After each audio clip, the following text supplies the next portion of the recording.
I have decided that it is my mission in life to figure out how to grow spinach and kale and arugula all winter long. There's just one problem. We live in the Arctic. By Arctic, I mean Wyoming. It's pretty much the same thing. Basically, I call what we do here extreme gardening. Case in point, we had our first big snow and hard freeze this year, September 8th, like 8 days after the end of August. And today the wind is blowing like crazy and we're supposed to drop down in the teens tonight and tomorrow. Since it is so ridiculous to try to garden here, we finally built a greenhouse late this summer. Our goal is to be able to grow cool weather crops like greens or broccoli or cabbage well into the winter, even in the middle of blizzards. But our kicker is we're not going to heat with any sort of fossil fuels. So this could be a challenge.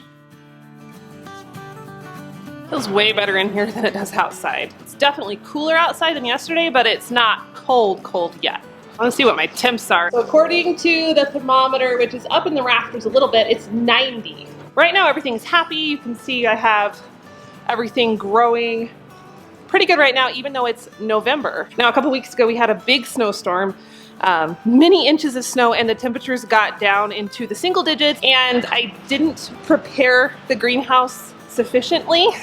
And we did have some loss of some of the plants. You can even see the residual damage on this kale plant from last time. Like, it came back, there's some healthy leaves, but there's definitely some that are just goners. But I don't want that to happen to them again. I don't know how many of those hard temperature changes they're really gonna wanna survive.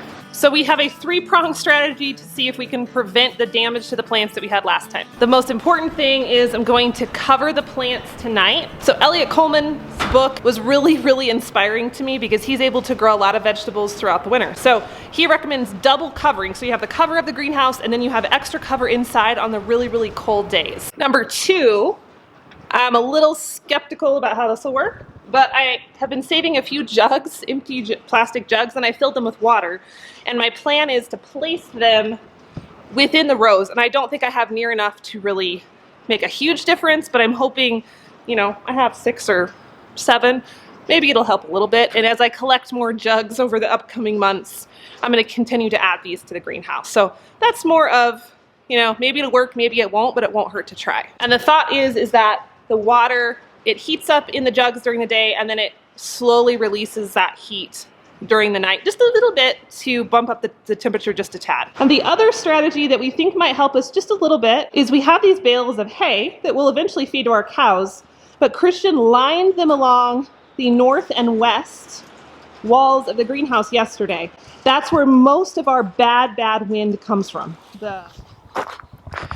It's about 40 degrees right now, which isn't that cold. I mean, the greenhouse would be 100% fine if it stayed like this. But they're saying around 11 p.m. we're supposed to potentially get some snow and the temperatures will go down to about 20. I'm gonna cover everything right now. Still feels really good in here. Let's go check the temp. It is now reading at about 60 degrees. Next year, I'll probably get official row covers, but for now, I'm just using old bed sheets, and I think they'll work just fine. Bye, guys. I hope you're not dead in the morning. So, time will tell. We'll see what the temperatures are out there when I wake up. Good morning. It is 6:30-ish, and it is 23 degrees outside. Those gets very excited in the mornings when all his people wake up. Let's go out and check the temps in the greenhouse. Fingers crossed. Daddy, you want to go do chores too?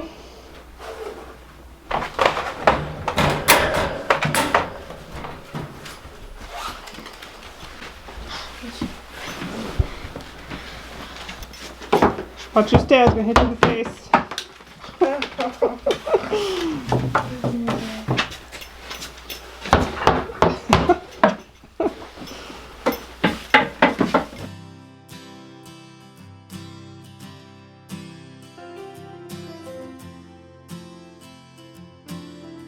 Kind of a pretty morning. Foggy and still. Near the roosters.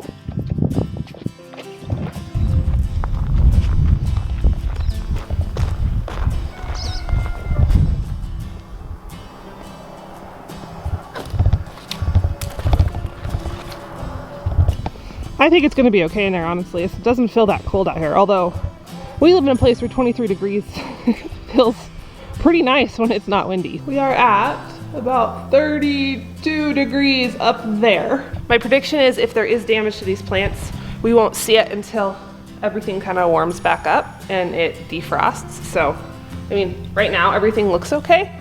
These sort of greens, the spinach, the arugula, the kale, they're designed to handle a little bit colder temps. Like right now, a tomato in here or a melon plant would be dead. My concern is tonight when we've had no sun all day and we have the temps drop even cooler, that's where we could see some problems. So we'll just keep an eye on things today. Can't resist. I don't care if it's 6:30 in the morning and 20 degrees outside, I have to pull the weeds.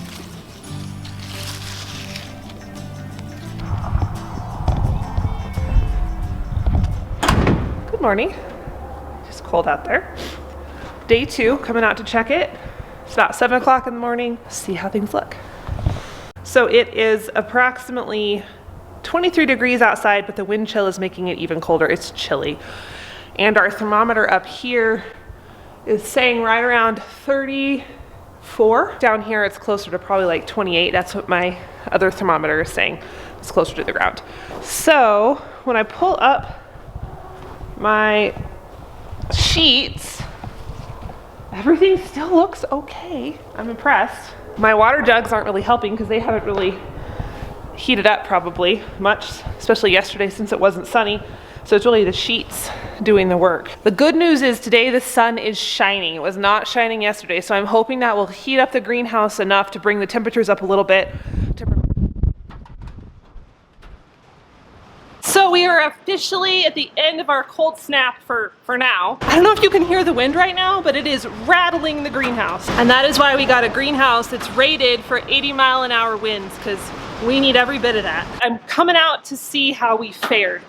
Now that it's warmer in here during the day, it's like 80 degrees in here right now. The nights aren't as cool. I'm gonna take off my sheets and leave them off for a while. I'm a little nervous. Holy moly, everything looks so good. I think it even grew during the cold snap.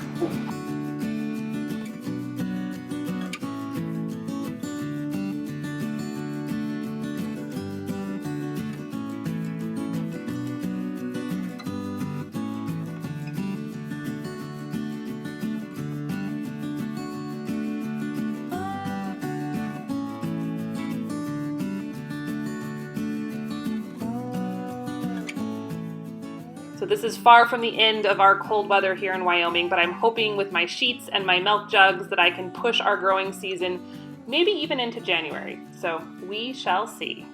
I don't know about you, but the feeling of picking fresh greens in my backyard when there's snow on the ground and it's freezing cold and everything is brown, it's pretty darn amazing. Headed back to the house, but I'm gonna have to hold my spinach down so it doesn't blow away. I told you gardening was an extreme sport here in Wyoming.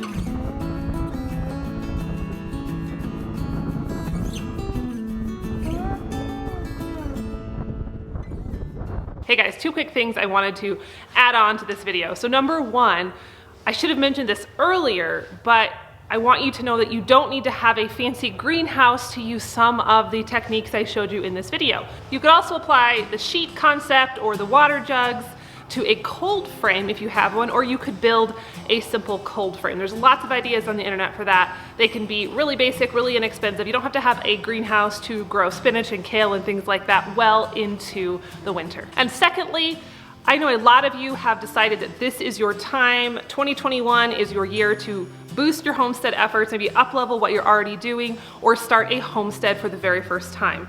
Now, over the years, I have created a ton of homestead resources. I've taught people how to cook from scratch and master the homestead kitchen. I've taught them how to build a homestead from the ground up. We've talked about food preservation and how to start a home business so you can work from your homestead and still create an income. And here's what I want to do. I am going to be bundling every digital resource I've ever created into one gigantic bundle. I'm calling it the Homestead Legacy Bundle. It is everything. All the courses, ebooks, cheat sheets, printables, you name it. and I'm rolling it together for a crazy low price. I think it's something like 90% off what I would charge for each of those things individually. Now this is a limited time only, so I'm gonna drop the link for this bundle in the show notes. Go check it out. I am just feeling so inspired by how many people are ready to take charge of their food supply, grow more food, and just have that higher level of personal responsibility that I think homesteaders are so famous for, and I am here for it. So go check it out. I think you'll really enjoy those resources.